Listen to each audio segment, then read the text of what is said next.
Ladies and gentlemen, so today I wanted to do an updated video guide on the best champions, in my opinion, to awaken in Marvel Contest of Champions as of March 2018, because it's been about 5 months since we've done an updated video guide for this, and yeah, I just wanted to get kind of some updated, relevant information out there, because quite a bit has changed, man. We've had some awesome new characters introduced that are really worthy of awakening gems, and because we've had certain character revamps as well, I think that's like bumped a few characters down in terms of like their priority, and there are certain characters like Medusa that every single patch that we've had in the last few months, there's either been like a new opponent that's been added that just Medusa absolutely destroys, like Killmonger or Sentinel, and yeah, she's just going up and up and up in terms of value. So we've definitely bumped Medusa up to that kind of generic worthy now, because Medusa is all that hype, all the rage in the community. But in this video, what we're going to do, you know, you can take it at face value for, you know, what I believe some of the best characters to awaken, but in this video we're going to explain what all of their awakened abilities do and how they benefit from it. And really we have kind of two categories toward the top. We have the grey, which means they are worthy of a generic awakening gem, and then they've got the class associated color, which means I believe that they are worthy of a class gem, but you know, there's a bit higher priority for the generic awakening gems, because generic awakening gems are very, very difficult to get your hands on. So if you're using a generic awakening gem, most of the time, or at least in my perspective, you want to be putting that into a champion that is just going to gain absolutely phenomenal benefit from that awakened ability. So yeah, we're going to go over all of the awakened abilities, and let's start off in the mutant class, where we have Wolverine, who is not available as a 5-star or a 6-star champion, but he is an amazing 4-star character. Just for his awakened ability, provides him with an additional regeneration, which can be up to, I believe, about 20% of his maximum health, depending on his power. And yeah, it's huge for Wolverine. If you have not seen kind of the regeneration potential of Wolverine, look up some YouTube videos. This character is ridiculous for Alliance Quest, and he's really just, I still use him in map 5 like all of the time. He's just such a sustainable beast that keeps on going and going, so he's a great option for a 4-star one. And the other generic worthy one is Archangel. So Archangel, basically, you know, he's an amazing character against any opponent that could be bled and also poisoned, but his awakened ability on his neurotoxins, which is when you combine a bleed and a poison, also reduces defensive ability accuracy, and also applies a heal block. So if you got an awakened Archangel, you got 3 stacks of neurotoxin, the opponent is not going to be able to use like any of their defensive abilities if you've gotten to the signature level where it's 33% defensive ability accuracy, which I believe is around like sig level 40 or something. But Archangel, he's an amazing option for a generic awakening gem, and yeah, just a great fun character to play. And then we also have Iceman, whose awakened ability, it provides him with cold snap at the start of the fight, which prevents the opponent from evading, and also reduces the cooldown on his ice armor by 3 seconds, so from 15 to 12. So it's a very nice awakened ability to have, but he doesn't necessarily need to have it. Like, Iceman is still a very, very useful character without his awakened ability, but it's very, very good to have against evade champions, especially to get into the rhythm quite quickly. And then we have Rogue as well, who can then gain critical hits on both her lifesteal and power drain via Special 1 and Special 2. So yeah, that can be very, very nice if you've incredibly stacked Rogue for getting some really big heals or really big power drains off. But again, it's a little bit random. It's very nice for the character to have, and Rogue lovers everywhere will very much appreciate the awakened ability. And I've also put Deadpool Red down here, but he's a very irrelevant character for the most part, because you haven't been able to get him as a 4-star for like 25 months now. So yeah, I just put him on the list there. If he ever comes around and you get him, the regeneration is very, very nice, so he's definitely worthy of a mutant, and maybe a generic, but you know, he's, you know, just such a relevant character, because he hasn't been attainable in 25 months as a 4-star.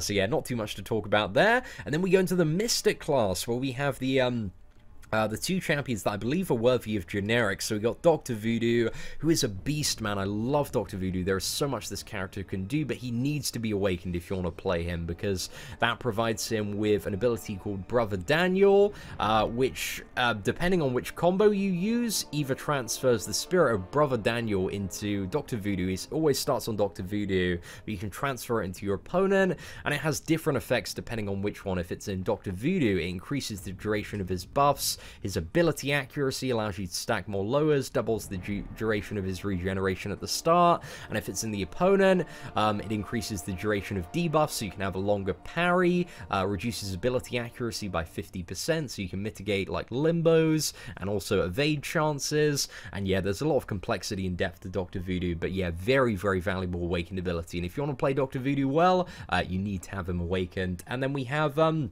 Scarlet Witch, who, if you pick up this character fairly early and get a generic Awakening Gem from something like Act 4 100%, or the first chapter of Act 5 100%, and you awaken Scarlet Witch, she's amazing for just face rolling through about like a 90% of content in the game.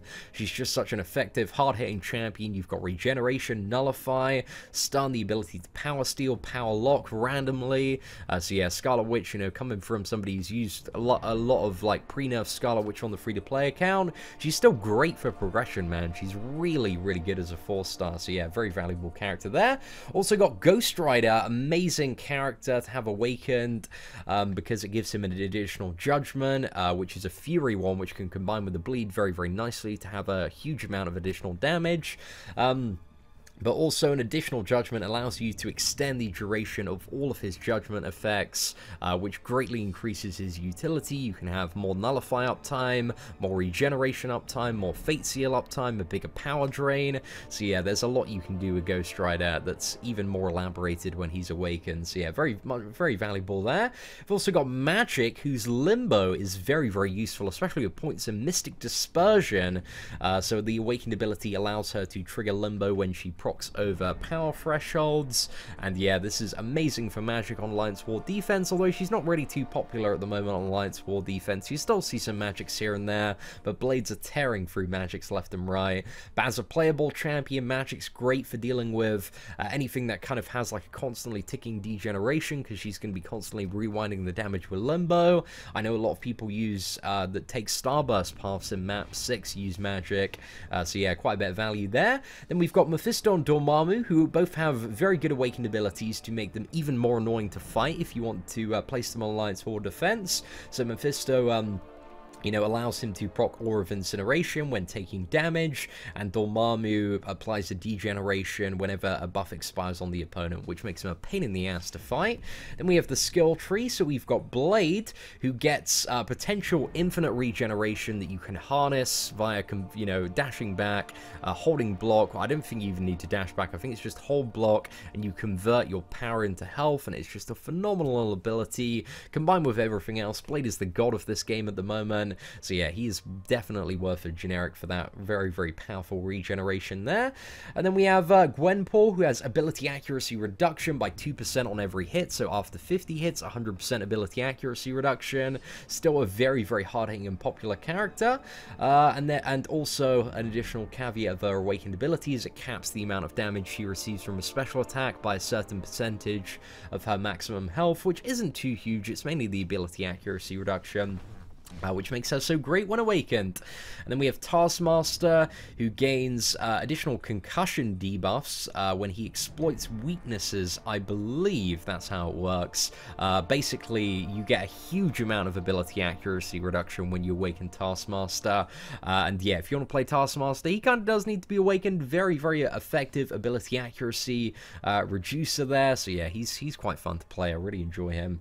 And then we have Ragnarok, who is absolute ass to play if you don't have the character awakened, but you know, if you get him as a 5-star, you want that big damage, then yeah, you want to have his awakened ability and also combine him with the Hulk synergy as well, so he can be quite fun to play at times. You got a bit of ability accuracy reduction there as well, which is quite nice to have. Then we've got Killmonger, who, if you want to use this champion for Alliance War defense, then his awakened ability gives damage back on his reverberation, or if you're playing the character, you get an additional attack bonus, so his awakened ability is very, very nice to have. Then Daredevil OG, can, you know, up to 100% chance to evade special attacks that are ranged. That can be very, very valuable. It's not even special attacks, it's any projectile attack. So yeah, Daredevil OG is still, you know, popular in certain parts of the game, and I think with the 6-star character coming up, you know, he's going to be maybe even more popular in the future. But the 4-star one, circumstantially, if you suck at evading special attacks, can still be quite useful, but arguably Daredevil OG has been a little bit overshadowed by the utility of Stark Enhanced Spider-Man, generally speaking. But then we move on to the tech class, where we have Star-Lord, and his awakened ability is so valuable. You don't really want to play a Star-Lord unless he's awakened. His awakened ability will provide him with a chunk of increased attack for every single hit you get, up to 400 hits. So yeah, ramping up in something like Labyrinth of Legends, Realm of Legends, these really big boss fights can be very, very valuable. So yeah, he's arguably worth a generic tech gem. Generic Awakening Gem, if you just want to mow down content with him, can be a really, really great option for a lot of stuff. And yeah, really does need his Awaken ability if he wants to be super effective there. Then we've got Stark Spidey, who gains 2 things with his Awaken ability. The first one is he has an effect above 50% health and then below 50% health. So above 50% health, he gains like additional crit charges for every stack of poise he has. And below 50% health, he gains up to a 7% increased evade chance. So yeah, above 50% is really kind of the big thing when you're playing the character, because there's a lot of additional crit there, and also the awakened ability extends the duration of his taunt by 2 seconds, making that easier to refresh. So it's kind of quite a nice awakened ability to have, but you know, he doesn't necessarily need it there, but a very nice bonus to the damage. And then we have both of the Visions, who gain additional power from their awakened abilities, and if you just want to power control the crap out of your opponent, both of these characters are great.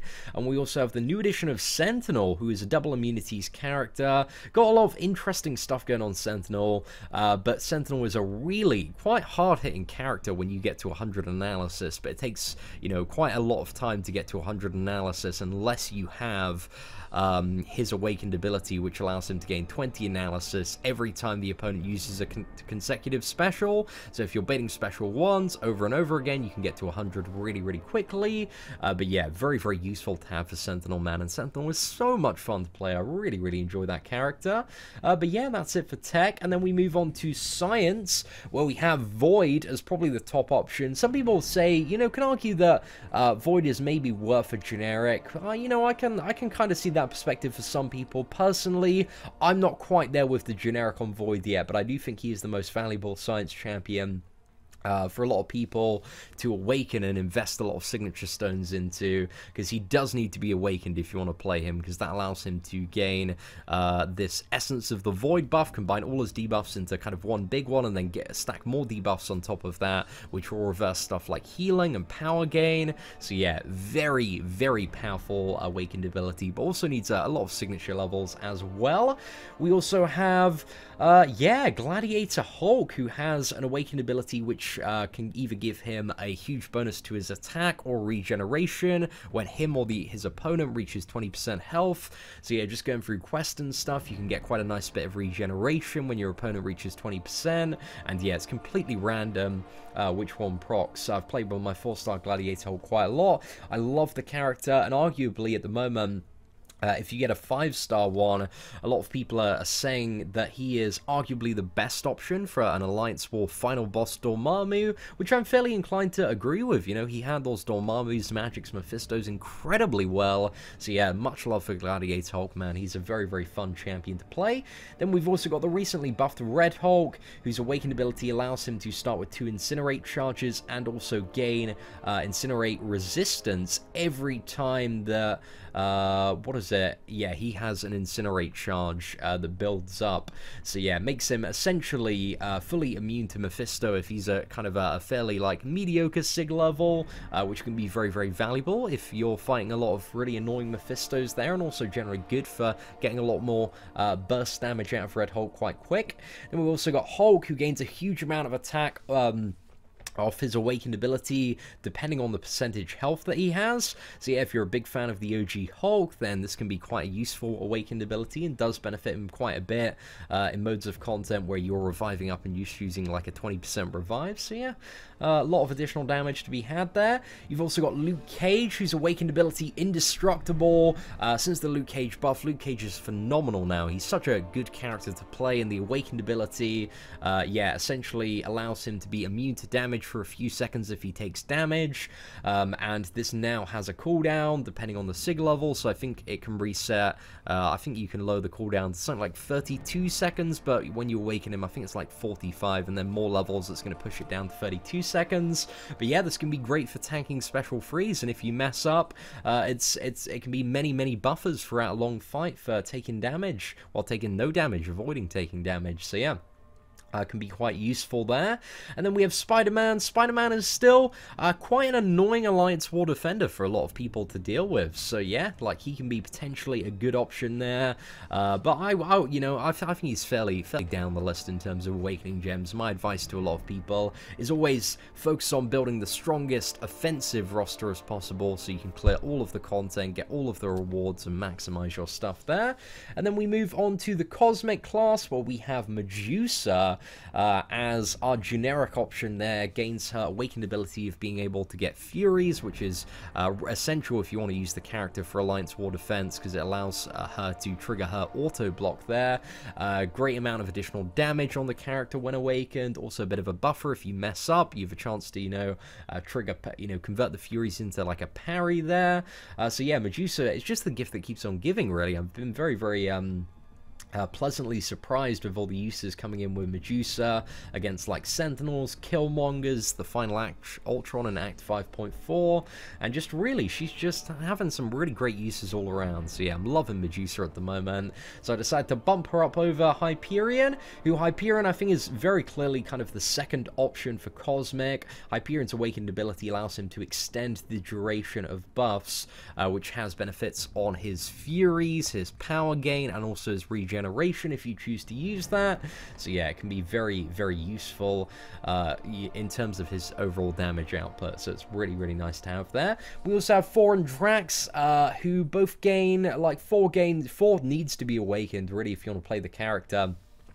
He has, gains his armor breaks from his Awakened ability, which are an additional huge amount of damage, and 4, like, he's not too bad. He's just got damage, and that's really it. Kind of the lack of utility on the character drags him down a little bit, but he's got a fairly nice stun going on, which isn't guaranteed, but like when you do get some good stun chains on 4, he can be a very fun champion to play.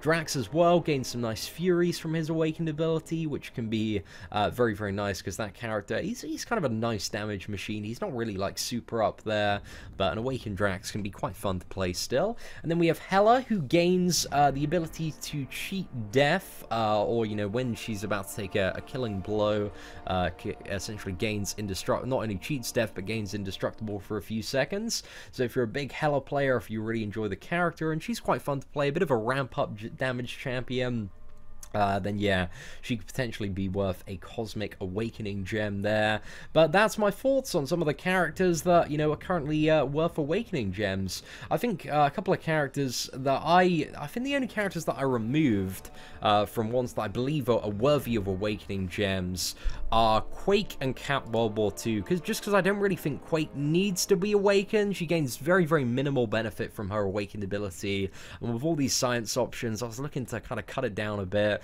But if you want her awakened for prestige and a little bit less damage on your parries, it's not necessarily a bad option there. Also move Cap World War II down a little bit as well, because yeah, I think a lot of the other top science options are kind of much better for a gem at the moment, and his Awakened ability, it's kind of nice to have in certain matchups. But yeah, I think the above 5 or 6 are much better to have. But anyway, ladies and gentlemen, Thank you so much for watching the video today. Hopefully, you learn a little bit more about the characters and their Awaken abilities. Again, this is just kind of my opinion on perspective on the game.